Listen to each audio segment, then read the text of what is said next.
Muy buenas tardes a todo el público presente. Quiero darles la más cordial bienvenida a cada uno y uno de ustedes, especialistas, por participar en este formato del portal de actualidad jurídica IUS 360 de la Asociación Civil IUS Veritas, llamado Tres afirmaciones, seis especialistas y cero rodeos. Este proyecto tiene como finalidad de poder crear un espacio de debate sobre afirmaciones que se pueden escuchar de la ciudadanía en cuanto a temas controversiales. Así se busca tener un intercambio de ideas y posturas, pero siempre de forma muy respetuosa e informada, para que así las personas puedan también unirse a este debate. Entonces, quiero darles la más cordial bienvenida a todos los presentes, especialistas que conforman este panel. En esta nueva edición vamos a discutir ahora sobre la pregunta general, que es la siguiente. ¿Es necesario ratificar el acuerdo de Escazú?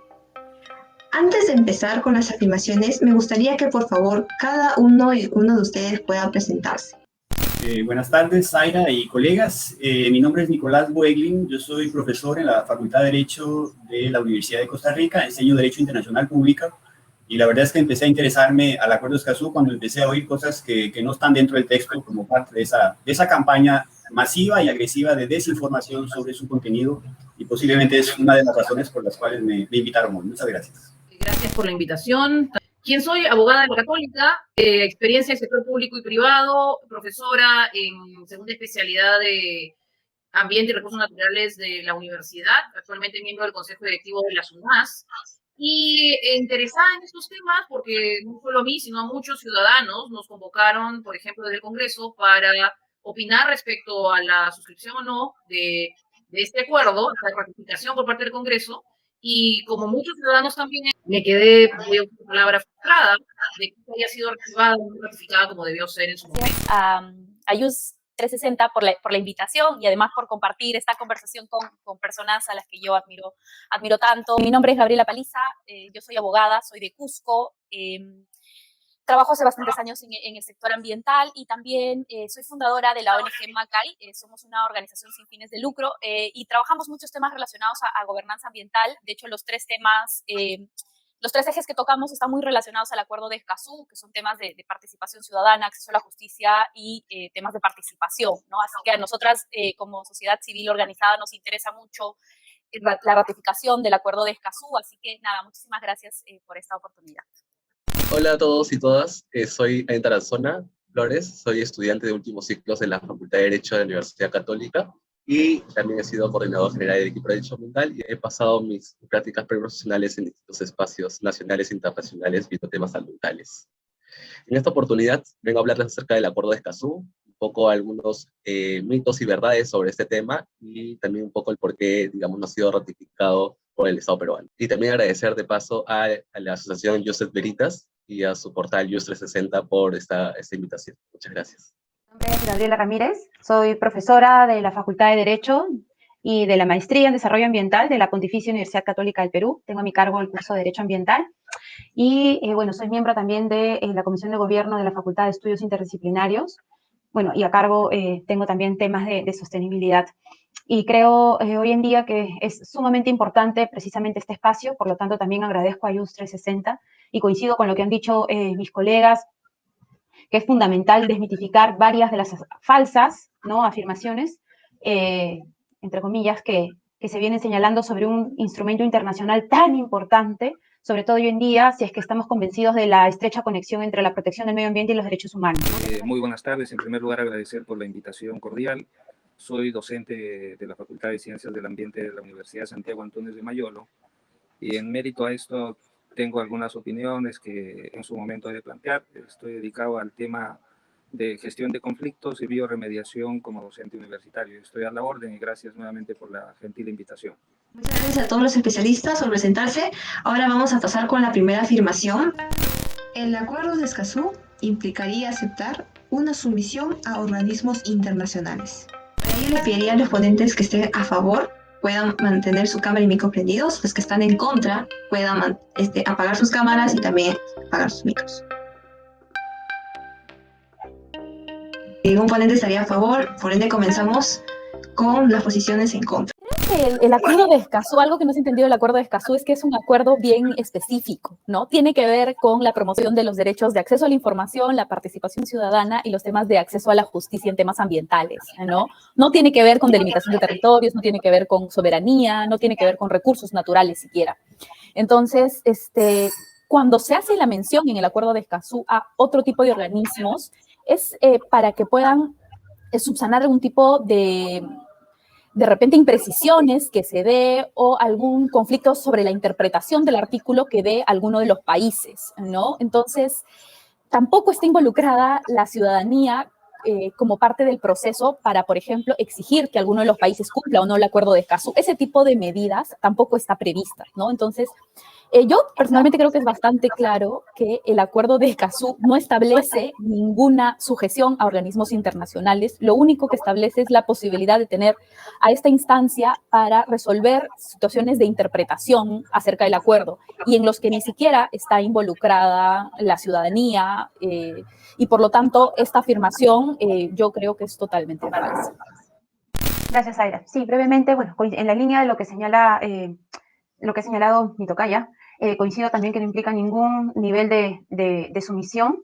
Creo que lo que le falta a las personas que señalan esto como argumento fuerte para traerse abajo el acuerdo y haber generado que el país, Perú, no lo ratifique, es la falta de conocimiento, ¿no? Es decir, a ver, estamos en primer lugar en un ordenamiento, ¿no es cierto? En este caso, en un ordenamiento jurídico, ¿no es verdad?, en el que los derechos humanos pues cumplen o deben cumplir un rol fundamental. En este caso estamos hablando de tres pilares, ¿no? El acceso a la justicia, la participación, ¿no es cierto?, y el acceso a la información. En esta línea, esos tres derechos, esos tres pilares, antes de que el acuerdo de Escazú se formulara, ya tenían de alguna manera asidero jurisprudencial y en otras normas a nivel internacional por las que también se hacía exigible, ¿no es cierto?, defender el acceso, el derecho de acceso a la información en materia ambiental y los otros pilares que he señalado. Entonces, como señala Gabriela, creo que simplemente se trata de un asunto de interpretación del acuerdo, más no de quitarle la soberanía a un Estado. No obstante, siempre recordemos que hay principios básicos que ningún Estado puede violar, ni siquiera invocando su propia soberanía, ¿no? En todo caso, eso ya sería materia de otro análisis, pero en cuanto al acuerdo, considero que de ninguna manera se pretende someter al Perú o a otro Estado al punto de perder su soberanía, ¿no? Estoy absolutamente en desacuerdo con esa afirmación, ¿no? Estoy en contra de la afirmación. En el artículo 19 del Acuerdo de Escazú se establece que en caso surja una controversia entre dos o más partes respecto a la interpretación o la aplicación del Acuerdo de Escazú, se resolverán mediante la negociación u otro medio en las vías internas. Si no se resuelve ante dicho escenario, las partes previo acuerdo pueden someter la solución de la controversia ante la Corte Internacional de Justicia o a un arbitraje. Este procedimiento de solución de la controversia está igualmente acorde al artículo 66 de la Convención de Viena, que es la norma que viene a ser el marco jurídico internacional que rige los derechos de los tratados entre los estados. Hay que recordar que el Perú es parte de la comunidad internacional y que existen controversias entre estados que requieren ser atendidos por instancias internacionales. Caso contrario, en realidad el Perú nunca hubiese firmado ningún tratado o acuerdo o algún instrumento internacional. Por ello, considero que el Perú está en la necesidad de ratificar el Acuerdo de Escazú, porque va a tener la responsabilidad de acudir y responder a las instancias internacionales cuando haya controversias en materia de derechos de acceso a la información, participación pública y justicia en asuntos ambientales. Pero ello no significa que el Perú acepte una sumisión ante los organismos internacionales. Yo nunca voy a estar de acuerdo con una afirmación que hable de sujeción o sumisión a organismos internacionales y plataformas, porque en primer lugar estamos hablando de un instrumento internacional desarrollado entre estados que se respetan mutuamente y por lo tanto no van a ir a un espacio en el que puedan ser vulnerados. El acuerdo no es una amenaza a la soberanía. El acuerdo expresamente reconoce la soberanía permanente de los estados a los recursos naturales en su artículo 3, principio 9. No amplía la jurisdicción de la Corte Interamericana de Derechos Humanos, muchas de las afirmaciones que se han hecho, y sobre todo, no es este acuerdo el que nos va a incorporar a la jurisdicción de la Corte Internacional de Justicia. El Perú ya se acogió a la jurisdicción de la Corte Internacional de Justicia mediante la resolución legislativa 28011 en el año 2010, precisamente a raíz de que con Chile estábamos estableciendo nuestros límites marítimos. Entonces, qué importante que la ciudadanía se haya preocupado del acuerdo. Es importante también que desde la academia, desde los políticos, desde el Congreso, desde el Ejecutivo, se eduque respecto a cuáles son los alcances de este acuerdo, algo que creo yo es absolutamente necesario seguir haciendo. Porque les comenté hace un segundo, hace un momento, que yo, como muchos, he ido al Congreso a sustentar una de las posiciones y tengo fe que en el próximo Congreso se retome y se vuelva a poner en mesa la ratificación del acuerdo. Nada podría impedir o debería hacerlo que sigamos adelante en la suscripción de un acuerdo tan importante, porque, como me han precedido, los derechos de acceso que este acuerdo plantea son necesarios, son importantes. Muchas gracias. Entonces, hay que tener claro algo muy sencillo. El acuerdo de Escazú fue negociado entre 33 delegaciones muy distintas las unas de la otra. Ahí teníamos la Colombia del señor Santos y luego el señor Duque, el México del presidente Enrique Peña Nieto, el Brasil del señor Temer y luego el señor Bolsonaro, o sea, delegaciones que no les tienen mayor afecto al tema de derechos humanos y de ambiente. Y aún así se pusieron de acuerdo sobre un texto, porque saben que ese texto es un piso mínimo, no es un techo, es un piso mínimo sobre el cual cada estado luego hace lo que puede hacer para ir implementándolo, y el acuerdo de Escazú está plagado de las siguientes expresiones, como cada estado se compromete en la medida de sus posibilidades, o bien cada estado se compromete en función de su marco normativo, o bien en función de sus prioridades, posibilidades, en función de sus circunstancias. El acuerdo de Escazú está plagado de estas expresiones que permiten que cada estado pueda maniobrar en función de su realidad jurídica e institucional. Por eso decir que Perú se va a someter, no me gusta ese término someter, un estado soberano no se somete a nada, es soberano, acepta obligaciones que están incorporadas en un tratado, y el acuerdo de Escazú precisamente está lleno de esas salvaguardas que permiten que cada estado pueda maniobrar un poquito. Y entonces es totalmente falso sostener que se va a imponer, que el acuerdo de Escazú excede el marco normativo, porque es un piso mínimo, como lo son la mayoría de los tratados internacionales en materia de derechos humanos y en materia ambiental. Repito, es una falsedad sostener que el acuerdo de Escazú va a imponer o va a someter a Perú contra su voluntad. Es totalmente fantasioso. Por todo este tiempo, el escenario de qué es lo que está pasando con el cambio climático o variación climática. Han habido varios acuerdos, hemos tenido los objetivos del milenio, ahora tenemos los OCDE, pero objetivamente en el Perú, solo a nivel de los glaciares, por ejemplo, hemos perdido más del 50% de los glaciares en los últimos 40 años. En términos de cobertura vegetal de la Amazonía, hemos perdido extensiones muy grandes con deterioro de la biodiversidad. El acceso a la información debiera ser universal. Lo queramos o no lo queramos, este escenario se está dando. La globalización permite, en realidad, el acceso a la información. Tenemos la posibilidad de hacer pronósticos, no solo de variables ambientales, sino también de lo que es la riqueza de la biodiversidad, de los servicios ecosistémicos, ya sean estos de provisión, de regulación, de soporte o histórico-culturales.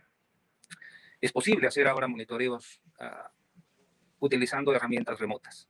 Sin embargo, los que debieran estar cuidando estos escenarios que de alguna manera están soportando el equilibrio de nuestro ecosistema, no tienen el acceso a esta información. Sería importante reflexionar de que este acceso a la información, este acceso a las consultas sean en el equilibrio de manejo de la información. Por ejemplo, puede hacerse una consulta previa en una comunidad, pero lamentablemente el no manejo técnico o de herramientas de carácter legal, jurídicas, etcétera, no posibilitan este accionar. En ese contexto, ¿en qué ayudaría esta firma? Para que más organismos no gubernamentales tengan acceso a la información propiamente y no las poblaciones que en realidad están a cargo de su cuidado. Esa es una reflexión.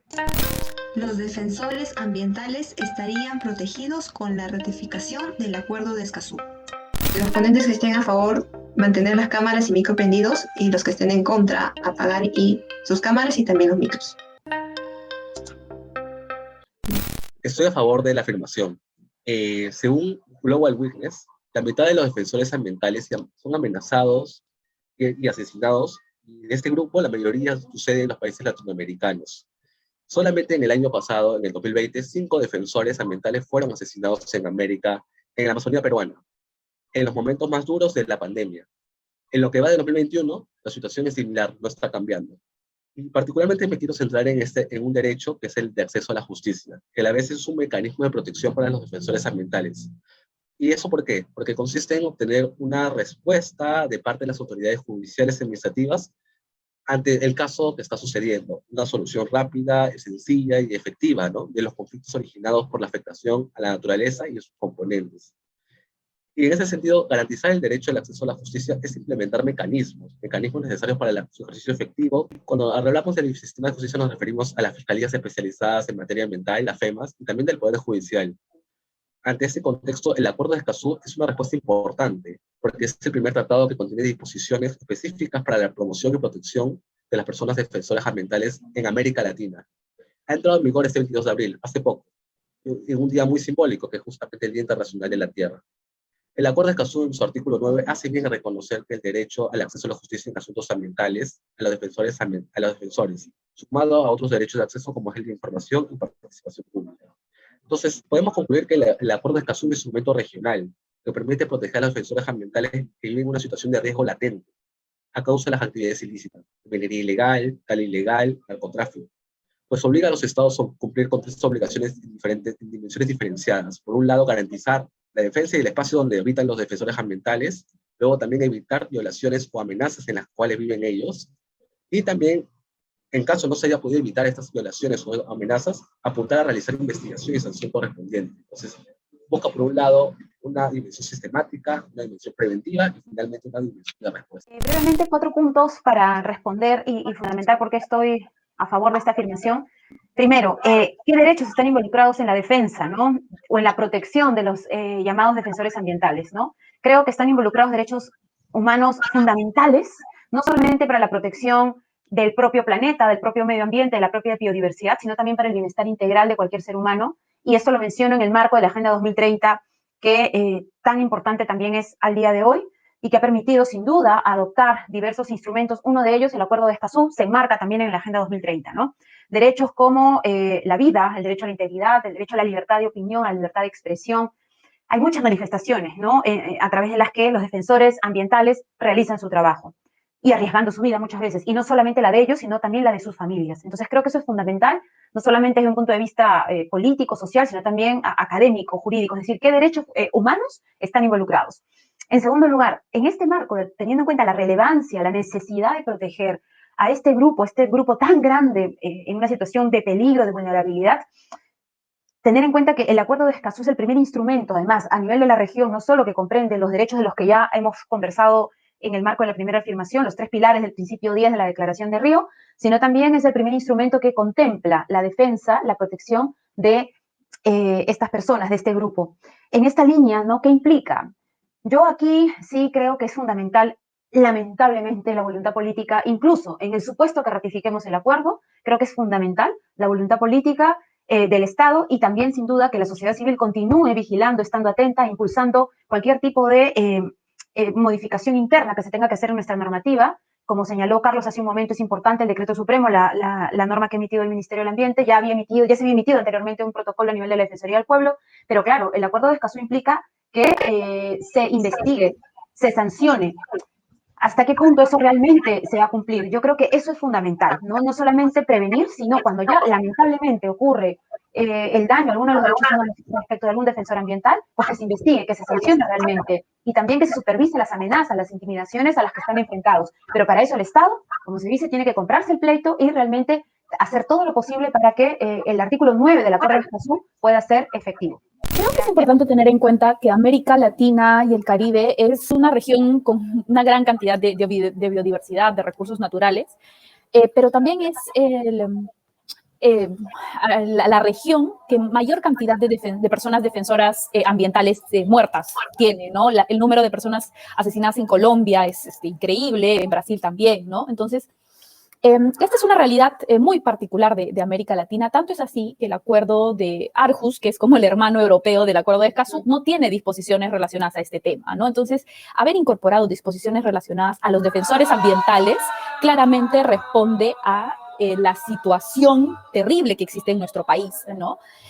Porque además, si bien se han avanzado, como menciona Carlos, en algunos temas relacionados con defensores, en nuestro país todavía hay una política institucionalizada de persecución a las personas defensoras de derechos, ¿no? Y yo estoy hablando específicamente de las situaciones de conflictos socioambientales, ¿no? En lo que hay una práctica recurrente en declarar emergencias en estas zonas, que sabemos restringen derechos como la libre asociación, las reuniones, derechos fundamentales.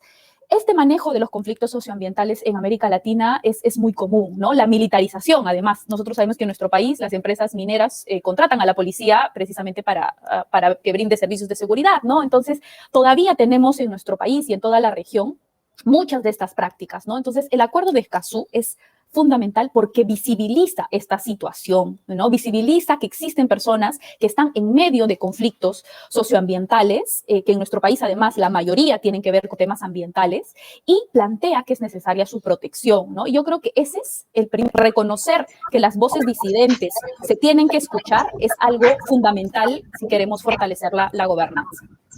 Cualquier acuerdo, norma, decreto supremo, lo que firmemos no va a hacer necesariamente que las cosas cambien de un momento a otro. Lo que necesitamos es, lo acaba de decir Gabriela Ramírez, voluntad política, seguimiento, dar espacio para que la gente en su accionar sepa que tiene derechos que si son vulnerados van a ser defendidos. Se apuntó mucho hacia el tema de defensores ambientales cuando se estuvo hablando de esto como si fuera algo diferente a los defensores de derechos humanos que ya están reconocidos desde hace mucho tiempo por nuestro Poder Judicial, por nuestro Ministerio de Justicia. Y estamos hablando de derechos humanos cuando hablamos de derechos humanos de quinta generación en los temas ambientales. Pero además, tres pilares que tiene este acuerdo, y uno de ellos es el de la justicia ambiental. Se plantea en el acuerdo que hay un mejor acceso, más que mayor, a las instancias judiciales y administrativas nacionales, que los órganos competentes tienen que serlo realmente, que los procedimientos tienen que ser efectivos, oportunos, públicos, transparentes, imparciales. Porque de otra manera va a pasar lo que pasa desde el año 2014, que no encontramos quién mató a los 5 líderes indígenas, uno de ellos emblemático a la cabeza. ¿Y cuántos años han pasado? 7 años después no sabemos quién los mató, siquiera. No se merece esa familia una respuesta.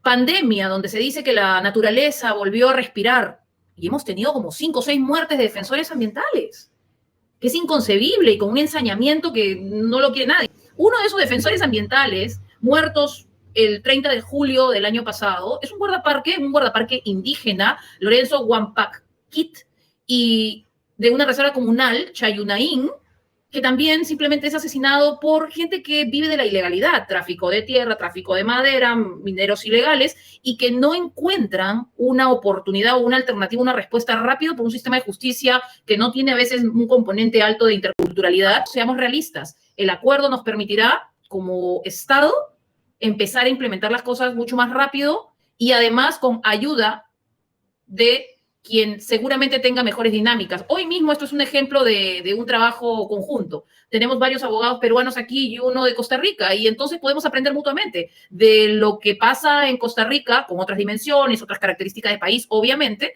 en materia de justicia ambiental, y lo que nosotros podemos aportar también en muchos temas de aprendizaje mutuo en estos 3 aspectos que tiene el convenio, que están básicamente relacionados con acceso a la información, participación ciudadana y justicia ambiental. Me distingo en contra de esa afirmación porque da a entender que con la ratificación del Acuerdo de Escazú tenemos resuelto el problema, y el problema es mucho más complejo que eso, y más bien Perú está dándole un ejemplo a América Latina porque el decreto supremo, del Ministerio de Justicia y Derechos Humanos del pasado 22 de abril no tiene ninguna réplica a nivel de América Latina. Es la primera vez que un Estado entiende, sin ser parte del Acuerdo de Escazú, sin haberlo ratificado, que hay un problema, que hay que atenderlo y que hay que buscar la forma de remediar esa situación, y es ver la manera de establecer algún marco protector a quienes defienden el ambiente y también protegerlos de todas esas amenazas, intimidaciones, juicios ante los tribunales penales por presunta difamación y resistencia a la orden y a la autoridad, y un montón de figuras penales que aplican y que desgastan a esos líderes campesinos, líderes ecologistas y líderes ambientales de América Latina. Aquí en Costa Rica tenemos 2 indígenas que fueron asesinados en menos de un año en la región de Salitre, que eran objeto de medidas provisionales ordenadas al Estado costarricense por parte de la Comisión Interamericana de Derechos Humanos. Qué pena, Costa Rica, qué vergüenza internacional está demostrando fallándoles a 2 líderes indígenas que lo que buscan simplemente es que sus comunidades vean sus territorios resguardados y protegidos como manda la ley desde 1973, y un Estado totalmente incapaz de demarcar esos territorios indígenas. Entonces creo que Perú está dando un magnífico ejemplo de las cosas que se pueden empezar a hacer sin necesidad de ratificar absolutamente nada. Yo pienso que hay estados donde cuando se asesina a un líder ecologista existen los mecanismos, como en Argentina, como en Uruguay, pero tenemos efectivamente una gran realidad en Colombia, en Honduras, en México, en Guatemala, y en Perú, donde esos asesinatos terminan con un clima de impunidad campante total, que lo que hace es intimidar y permanece a través del tiempo en los compañeros de lucha de esas personas y sus familiares. Cuando se asesina a un líder ecologista,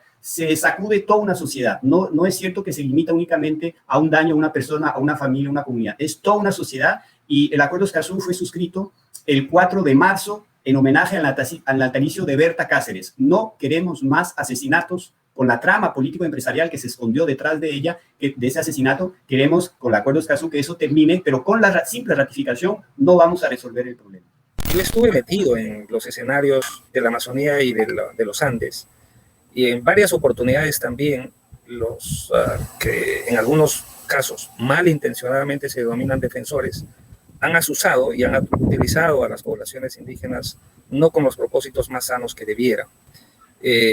Y lamentablemente también muchos dirigentes se han acercado, particularmente he visto experiencias de este tipo con organismos no gubernamentales de Alemania en la selva. Entonces, por ejemplo, propiciar muertes de indígenas propiamente y supuestos accidentes con las personas que han promovido esta supuesta defensa, lamentablemente ha sido triste.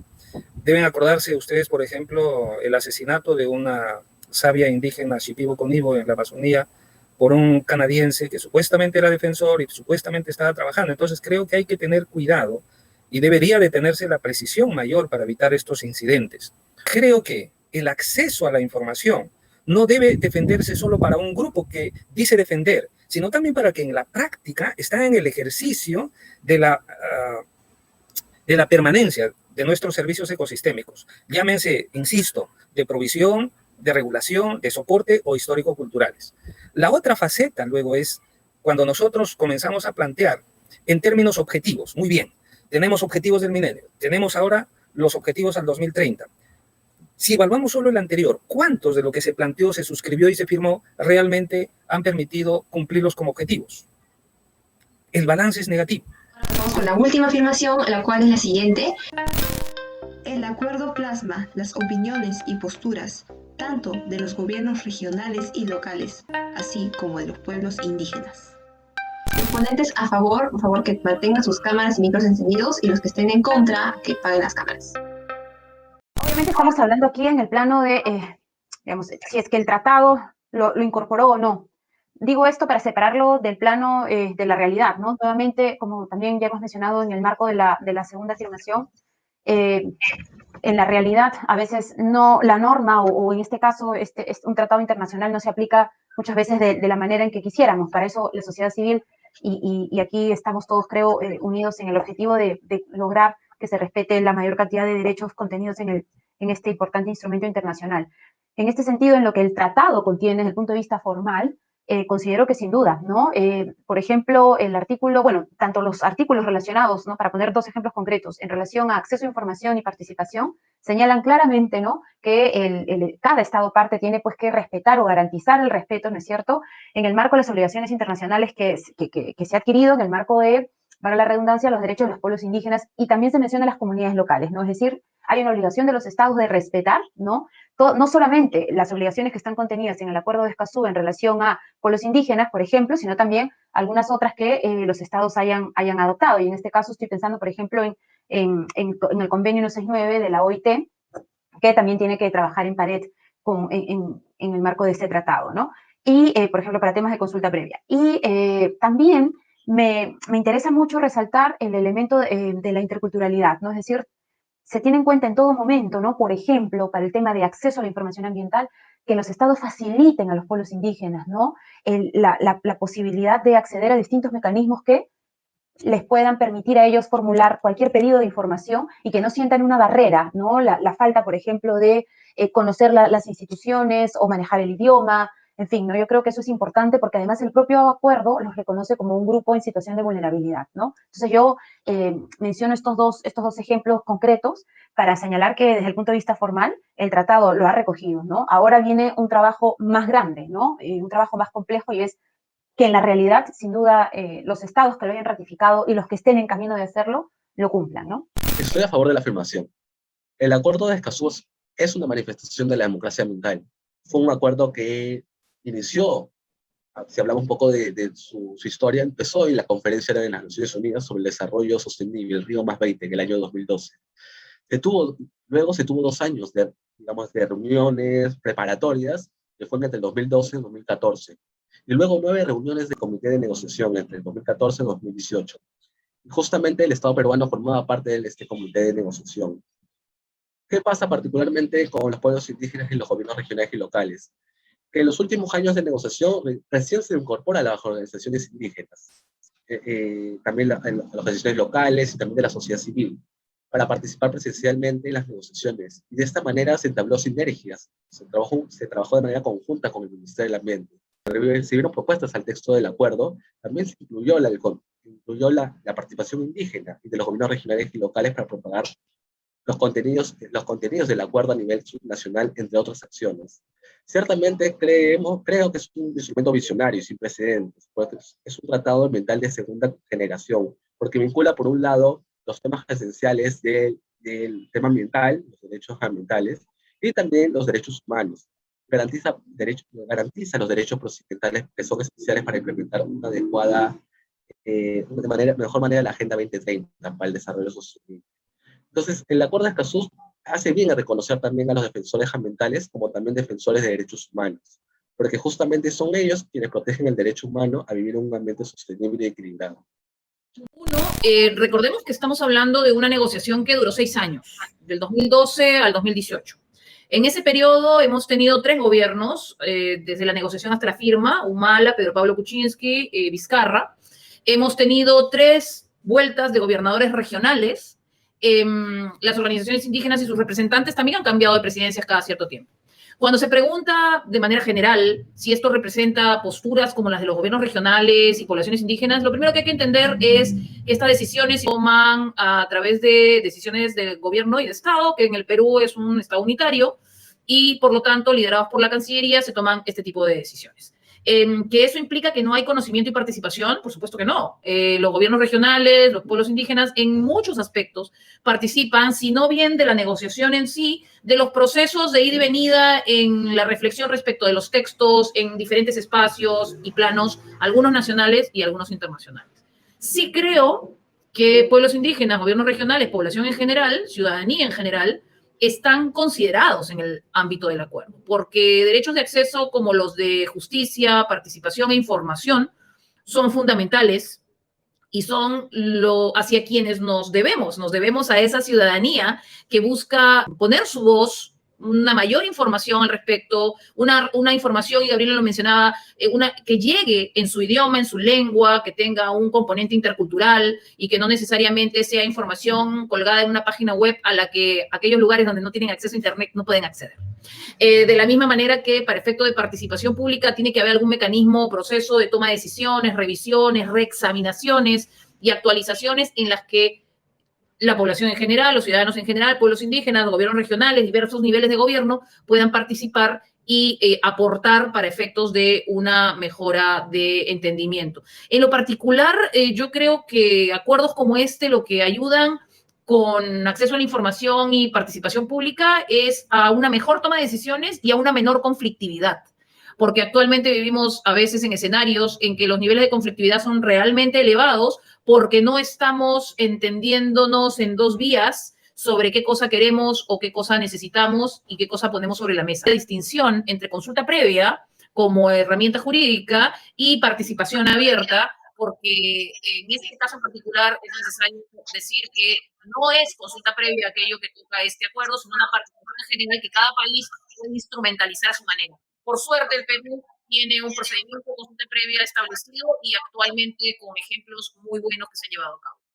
Importante recordar que muchas de las disposiciones del Acuerdo de Escazú ya están reconocidas en la legislación nacional, ¿no? Entonces, muchas veces pues, se asume que lo que se recoge en el Acuerdo de Escazú en realidad es algo en lo que ya como país hemos avanzado, ¿no? Entonces, claro, ahí seguramente y lo cierto es que no existieron. Yo participé directamente desde el Ministerio del Ambiente en estos procesos y es cierto que no hubo un espacio directamente pues, con los gobiernos regionales, ¿no? Porque también esa es un poco la lógica de los acuerdos internacionales, ¿no? Y yo quería, más allá de referirme al Acuerdo de Escazú, referirme de manera general un poco a la interacción que existe, sobre todo entre el gobierno central y los gobiernos regionales, ¿no? Porque sí, efectivamente, considero que hay pues una separación un poco entre la agenda del Ministerio de Relaciones Exteriores, que es una agenda a nivel internacional, de discusión, de debate, que como lo ha mencionado Lucía, se ha dado por muchísimos años. Sin embargo, todavía existe pues muchas barreras para que estas discusiones llegue a los gobiernos regionales y locales. Mucho tiene que ver porque hay pues una gran rotación de personal, pero sí creo que las limitaciones vienen también directamente, ¿no? Cuando yo he participado de elaboración de normas, de leyes, no existen mecanismos de consulta eficaces entre el gobierno central y los gobiernos regionales. O sea, no hay forma rápida o eficaz de hacer esta recolección de aportes, por así decirlo, ¿no? Entonces, yo me puse en contra de esta afirmación porque sí creo que no tenemos mecanismos claros y efectivos de diálogo entre los distintos ministerios y los gobiernos regionales y locales, ¿no? Por muchas razones, pero todavía no existe. Estuve en contra de esa afirmación porque cuando se realizaron las negociaciones del Acuerdo de Escazú fue una negociación abierta. Ahí participaron todas las ONGs que se interesan por el tema ambiental, por el tema de los defensores ambientales, por el tema de derechos humanos. Y entonces, claro, ahora que tenemos federaciones de gobiernos locales, asociaciones de pescadores, cámaras empresariales que de pronto descubren que el ambiente y los derechos humanos es un tema, entonces, claro, ahora dicen que no los consultaron. No, qué pena, señores, si sus asesores hubieran hecho su trabajo desde un inicio, ustedes hubiesen tenido la posibilidad, porque el Acuerdo de Escazú tuvo un formato de negociación que fue incluso objeto de una felicitación de Naciones Unidas. Así es como hay que negociar acuerdos en derechos humanos con la sociedad civil de pleno incorporada en los trabajos, con propuestas de enmiendas, de modificación, una retroalimentación desde la sociedad civil a los estados y viceversa. Realmente un magnífico trabajo de interacción entre los dos, pero claro, todos esos sectores que yo no sabía que se interesan tanto por los derechos humanos y el ambiente, como las cámaras empresariales y sus cúpulas y sus fichas políticas en distintos congresos, ahora resulta que nos salen con el cuentito de que no fueron consultados. No. Tuvieron toda la posibilidad, repito, fue una negociación abierta a la sociedad civil y, repito, fue objeto de una felicitación de Naciones Unidas que dice, en el futuro vamos a inspirarnos en el formato de negociación del Acuerdo de Escazú para cualquier negociación a nivel internacional de un acuerdo sobre derechos humanos. Vean la magnífica oportunidad y ventana de América Latina de lucirse como sobre un tema que es sumamente sensible, ofrecer un formato que permitiera a todos los que quieren interesarse por ese tema de ambiente y derechos humanos, pues tener una voz, no un voto, porque los estados son los que deciden en definitiva sobre el contenido del texto, pero por lo menos hubo ese gran esfuerzo, esa gran transparencia desde la CEPAL, que yo quiero felicitar porque realmente hicieron un magnífico trabajo que no encuentra réplica en absolutamente ninguna negociación previa. Hay que tener cuidado cuando nosotros vemos este componente ya de participación o de consulta previa, es decir, de un mecanismo espontáneo de la población o cuando sigue ciertos protocolos. Sin embargo, cuando a veces, qué pena que no haya participado porque tuvo su espacio para decirlo, pero muchas veces los líderes no son precisamente los que representan a la comunidad. O, por ejemplo, no quiere decir que el señor Pedro Castillo o la señora Keiko representa precisamente el interés como país. Y eso pasa en las comunidades, eso pasa en las provincias, eso pasa en las regiones. Por lo tanto, cuando ellos plantean alguna demanda, no necesariamente es la que están planteando. Cuidado, porque el señor Castillo puede decir, por ejemplo, ahora de que él es el que representa al pueblo. ¿Realmente representa o es un líder que pretende representar? Igual pasa con los líderes de las comunidades indígenas. Por consiguiente, también, por ejemplo, cuando nosotros queremos entrar en el tema intercultural, hacer intercultural significa sacar en las 56 lenguas que nosotros tenemos en el Perú, pero, oiga usted, ¿y ese campesino o ese indígena sabe leerle realmente en Ashaninka o en Cacataibo? ¿O simplemente es un esfuerzo que queda en un bonito panel o en un bonito video o en un bonito trabajo hecho de comunicación? Cuidado, porque en varios momentos hubieron planteamientos, por ejemplo, para hacer notar la demanda, y les pongo el caso de Corongo, con nombre propio.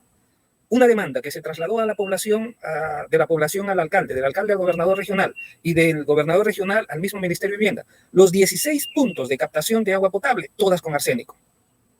Se escuchó, hubo articulación, se respetaron los protocolos, tanto nacionales como internacionales. Pues no. Igual pasa con otros elementos que hay que tener realmente bastante cuidado. Yo concuerdo con la participación anterior, me parece que fue Gabriela que dice, el tema es de que estamos fallando con los mecanismos de articulación. Y eso es delicado. Todavía no sabemos trabajar bajo el cuádruple hélice, academia, empresa, sociedad y gobierno. Muchas gracias a todos los especialistas presentes por participar en esta edición sobre el Acuerdo de Escazú, en nuestra edición de 3 afirmaciones, 6 especialistas y 0 rodeos. Esperamos seguir en contacto con ustedes y también muchas gracias por brindar sus posturas debidamente fundamentadas e informadas, así para que también las personas y el público presente puedan informarse sobre el Acuerdo de Escazú. Agradecer a todos los ponentes nuevamente por sus participaciones y nos esperamos encontrar en una próxima oportunidad. Muchas gracias. Gracias. Muchas gracias. Gracias, Aida. A todos, fue un gusto conocerlos. Éxito, Gabriela. Igualmente, Lucía. Gracias, éxitos, Julio, Nicolás. Y las esperamos y los esperamos en Costa Rica. Que vengan. Pura vida. Pura vida. Gracias por la invitación. Un abrazo a todos. Un abrazo a todos.